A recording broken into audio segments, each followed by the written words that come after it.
Hello everyone, it's Monday ஈவினிங்லேருந்து ஆக்சுவலாக vlog எடுக்க start பண்ணியிருக்கேன். எனக்கு மோஸ்ட்டாக இந்த டே பர்சன், நைட் பர்சன் அந்த மாதிரி எந்த விஷயத்துலையும் ஐடியா கிடையாது. பிகாஸ் நான் வந்து மோஸ்ட்டாக டே ஃபுல்லாக ஒர்க்லாம் ஃபினிஷ் பண்ணிவிட்டு நைட்டில் கம்ப்ளீட்டாக ரெஸ்ட் எடுத்துக்கணும், நம்மளோட நேப் வந்துட்டு கரெக்டாக ஃபாலோ பண்ணணும் அப்படின்னு யோசிப்பேன். பிகாஸ் ஒரு டாட்லர் பேபி வந்துட்டு நம்ம டேக் கேர் பண்ணிக்கணும் அப்படின்னா கண்டிப்பாக நம்ம நைட்டில் எவ்வளோ ரெஸ்ட் எடுக்கிறோமோ அதுக்கப்புறம் நெக்ஸ்ட் டே வந்து பேபியை பார்த்துக்கிறதுலேருந்து நம்ம வீட்டு ஒர்க், அப்புறம் குக்கிங், க்ளீனிங், இது எல்லாத்துக்குமே கண்டிப்பாக நம்ம நைட்டில் வந்து எந்த அளவுக்கு ரெஸ்ட் எடுத்துக்கிறோமோ அந்த அளவுக்கு தான் நம்மளால் வந்து ஒரு சில ஒர்க்லாம் பண்ணிக்க முடியும் அப்படின்றனால.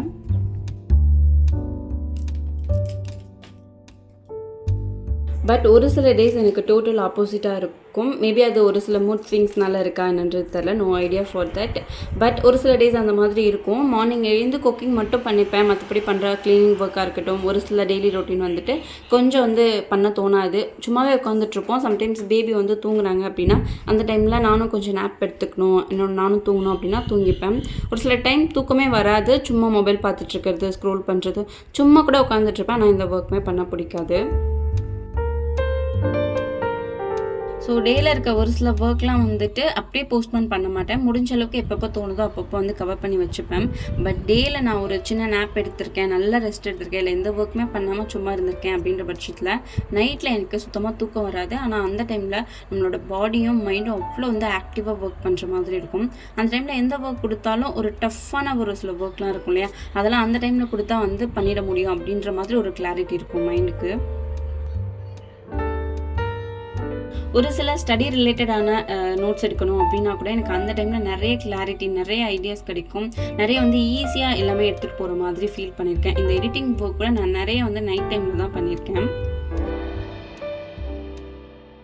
ஸோ கம்பேரிட்டிவ்லி டே டைம் விட நைட் டைமில் நான் நல்லாவே ஆக்டிவாக ஒர்க் பண்ணுறதை நான் பார்த்துருக்கேன். பட் டெய்லி பேசிஸில் அதை ஃபாலோ பண்ண முடியாது, ஒரு டாட்லர் ஸ்டேஜில் உள்ள ஒரு பேபியை வந்து டேக் கேர் பண்ணிக்கிற பட்சத்தில்.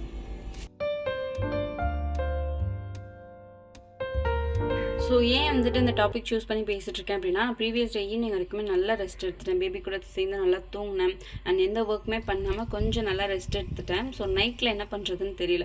ஸோ நிறைய திங்ஸ் மெஸ்ஸியாக இருந்ததாக இருக்கட்டும், புக் ஸ்டாண்டு, புக் செல்ஃப்ஸ் இதெல்லாம் கிளியர் பண்ணுறது, நிறைய டீக்ளட்டர் பண்ண வேண்டியது திங்ஸ், அண்ட் செல்ஃபில் இருந்த நிறைய கிளாத்ஸ்லாம் ஆர்கனைஸ் பண்ணுறது, அதில் நிறைய டீக்ளட்டர் பண்ண வேண்டியது எல்லாமே வந்துட்டு நைட் பார்த்து அரேஞ்ச் பண்ணி வச்சுட்டு ஒரு 3 o'clock தான் தூங்கவே போனேன்.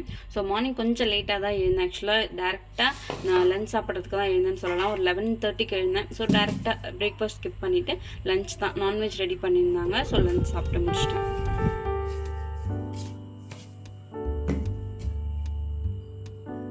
மார்னிங் 11 to 12:30க்குள்ளே லஞ்ச் சாப்பிட்டதால ஈவினிங் கொஞ்சம் பசிக்கிற மாதிரி இருக்கும் இல்லையா. ஸோ ஒரு 3:30க்குலாம் பசிக்கிற மாதிரி இருந்தது.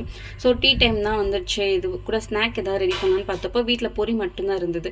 ஸோ இதை வச்சு காரப்பொரி ரெடி பண்ணிக்கலாம்னு சொல்லிட்டு டீ வைக்கிறதுக்கு முன்னாடி காரப்பொரி தான் ரெடி பண்ணிட்டு இருந்தேன்.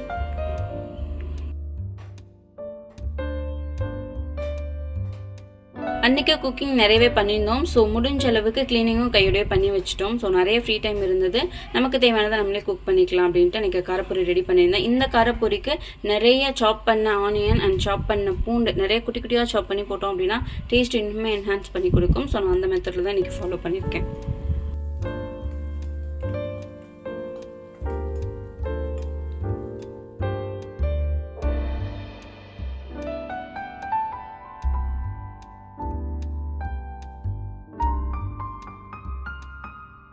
இது கூடவே வறுத்த வேர்க்கடலை நிறைய ஆட் பண்ணும் அப்படின்னா டேஸ்ட் இன்னுமே சூப்பராக இருக்கும். அந்த ஒவ்வொரு பைட்லேயும் அந்த கடலை படும்போது டேஸ்ட் சூப்பராக இருக்கும். பட் அன்றைக்கி இல்லை அப்படின்றதால நான் அதை ஸ்கிப் பண்ணிட்டேன். ஸோ எங்கள் 6 மெம்பருக்கு இது வந்து கம்மியான குவான்டிட்டி தான் வந்தது. பட் இருந்தாலும் ஷேர் பண்ணி சாப்பிட்டுட்டோம்.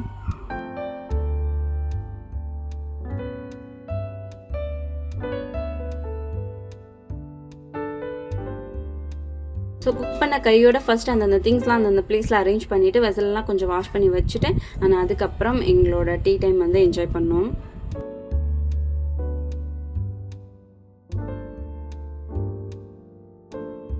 ரொம்ப கிளட்டடாக இருந்தது இந்த புக் ஸ்டாண்ட், அண்ட் நிறைய புக்ஸுமே வந்து டஸ்ட் நல்லா ஃபார்ம் ஆகிருந்தது.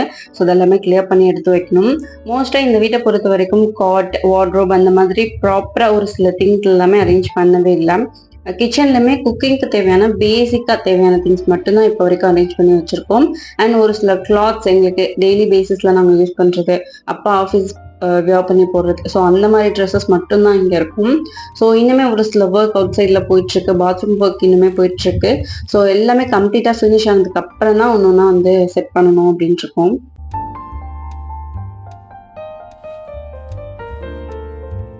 நெக்ஸ்ட் ஆன்லைனில் ஒரு சில ட்ரெஸ்ஸஸ் ஆர்டர் பண்ணியிருந்தேன், அதுவுமே ரிசீவ் ஆயிருந்தது. அதோட ரிவ்யூ பார்க்கலாம். ஃபர்ஸ்ட் ஒன் இந்த purple colour white floral print வந்திருக்கும்.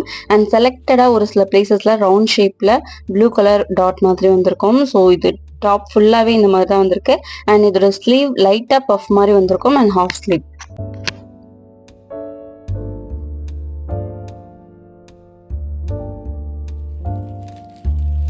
காட்டன் பிரிண்டட் டாப் நிறைய கலர்ஸ் அவைலபிள் இருந்தது. பட் இந்த கலர் என்கிட்ட இல்லை.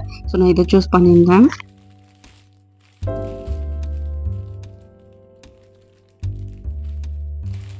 என்னோட favourite green colour kurta set. இதில் ஷால் வராது, டாப் அண்ட் பேண்ட் ரெண்டுமே இருக்கும்.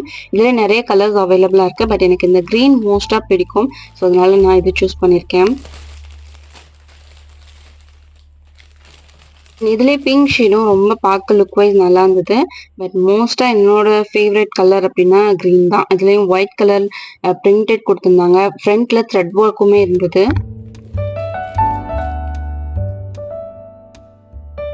ஃப்ரண்ட்ல நெக் அண்ட் இந்த த்ரெட் ஒர்க்கோட பார்டரில் பாசி ஒர்க் மாதிரி பண்ணியிருந்தாங்க.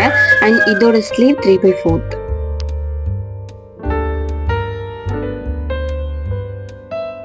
யூஸ்வலாக இந்த மாதிரி குர்தா செட் ஆர்டர் பண்ணுறேன் அப்படின்னா பேண்ட் சைஸ் கொஞ்சம் எக்ஸஸாக வேணும் அப்படின்ற மாதிரி ஃபீல் இருக்கும். பிகாஸ் என்னோட டாப் சைஸ் லார்ஜ். பட் நான் அதுக்கு அட்டாச்சாக வர பேண்ட் வந்து எனக்கு ஓவர் ஃபிட்டாக இருக்க மாதிரி இருக்கும், ரொம்ப அன்கம்ஃபர்டபுளாக இருக்கும். ஸோ இதுலேயே கொஞ்சம் எக்ஸ்ட்ரா சைஸ் இருந்தால் நல்லா இருக்குன்னு ஃபீல் பண்ணுவேன். ஸோ மோஸ்ட்டாக குர்தா செட்டாக ஆர்டர் பண்ணுறேன் அப்படின்னா எக்ஸ்ட்ரா சைஸ் ஆர்டர் பண்ணிவிட்டு டாப் மட்டும் லைட்டாக வந்து ஸ்டிச் பண்ணிப்பேன். அதோட பேண்ட் வந்துட்டு எனக்கு கம்ஃபர்டபுளாக இருக்க மாதிரி இருக்கும்.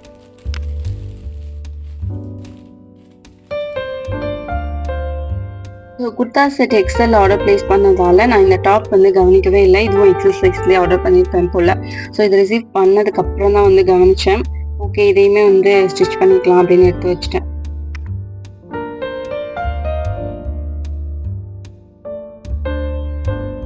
நெக்ஸ்ட் இந்த வேயிங் மிஷின் பற்றி நான் ப்ரீவியஸாக ஒரு ஷார்ட்ஸ்லேயே அப்லோட் பண்ணியிருப்பேன். ஸோ ரொம்ப அஃபோர்டபுள் ப்ரைஸில் மீஷோவில் இதை ஆர்டர் பண்ணியிருந்தேன். ஸோ இதோட லிங்க் வந்து கீழே டேக் பண்ணுறேன். உங்களுக்கு விருப்பம் இருந்துச்சு அப்படின்னா கண்டிப்பாக செக் பண்ணி பாருங்கள். ரொம்ப ரொம்ப கம்ஃபர்டபுளாக இருக்குது. நான் 1 மந்த்தாக யூஸ் பண்ணிட்டுருக்கேன். ஸோ இப்போ வரைக்கும் எந்த ப்ராப்ளமும் இல்லை. இந்த வேயிங் மிஷினோட டாப் கிளாஸ் ஃபினிஷ் தான். ஸோ இதில் நிறைய டிசைன்ஸ்லேயும் அவைலபிளாக இருக்குது. ஸோ இது எனக்கு கம்ஃபர்டபுளாக இருந்தது. நானுமே நிறைய ரிவ்யூ பார்த்து தான் இது வந்து ஆர்டர் பண்ணியிருந்தேன். பேட்டரியும் வந்துடுது. ஸோ இதோட லிங்க் வந்து நான் கீழே டேக் பண்ணுறேன். உங்களுக்கு விருப்பம் இருந்துச்சு அப்படின்னா கண்டிப்பாக செக் பண்ணி பாருங்கள். ஃபைனலி வீடியோட இன்னைக்கு வந்துட்டோம். என்னோட வீடியோஸ் உங்களுக்கு பிடிச்சிருந்துச்சு அப்படின்னா please keep watch and supporting me. Stay tunes. Next இன்ட்ரெஸ்டிங்கான வீடியோவில் பார்க்கலாம். பாய்.